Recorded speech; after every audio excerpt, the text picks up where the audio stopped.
So now I got the CR10 upgraded, the Bondtech extruder. It's all printing direct drive. It's going really well, and I've made it a reprint, if you will, and let's see what it looks like. Stick around. I'm Ron, and this is my place.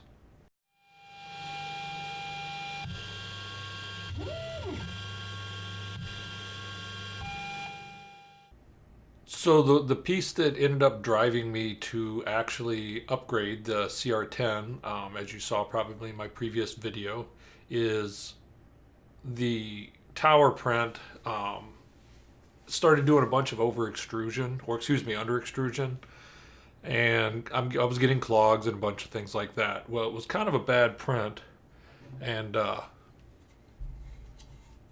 it's a little bit blown out, but you can see there was a lot of under extrusion. I just had to babysit it through the whole way, lines all over the place. It was just really, really bad. So now that I got the printer going again, and it seems to be printing really well, I wanted to kind of revisit it, use the same filament, and do just kind of a direct comparison. And this is what I've seen. So if you look, I'll get a little bit better lighting on it. Looking at this, you can actually see all the layer lines all through here. Just and it's all extrusion. As you can see, it's horrible under extrusion up here. Layer separations. It was just total, utter, complete mess. And then this is the new one, and the only thing I don't like about it, as you can see, there was some warping, but that's not really a printer problem per se.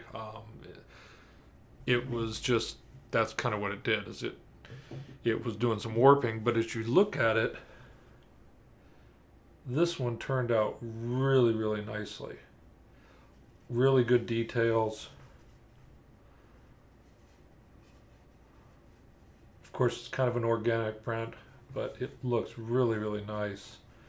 You can see kind of on the back here, you really can't see layer lines at all, just the texture.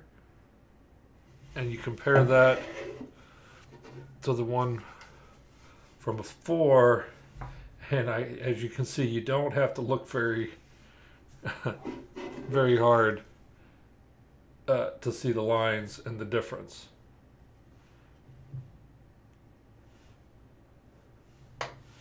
So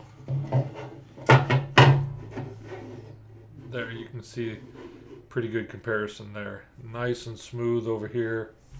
This is looking not so hot.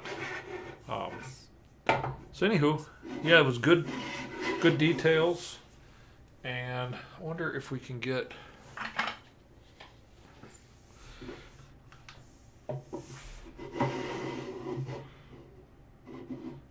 there we go. Another fun lit print.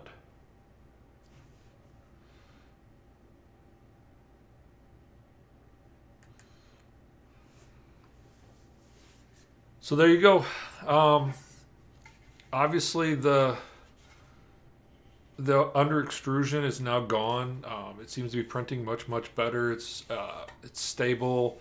It's correctable. It actually is doing things that it should do. When you try and fix something, everything seems to work better. Does what you expect it to do.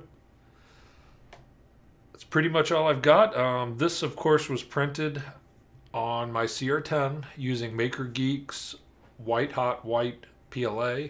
I printed it 235 on the nozzle, and I think I was using 50 degrees on the bed, actually. CR10, it hits 60, but it takes a little bit of extra time to get between 50 and 60. So I typically on the CR10 run it at 50 just because it's quicker to get there. They had no issues whatsoever. Keeping a pretty close eye on the hot end, and everything seems to be working well. Again, I'll put a link in the description below for the Maker Geeks as well as the model, so you can get your own. It looks pretty cool. I'm pretty excited about it. Thank you much. Hope you like what you're seeing. And again, if you like it, hit like, subscribe if you haven't already. If you don't like something, let me know. Hit that little dislike if you want. Just let me know why you did it down below. Have a great day and print everything you can.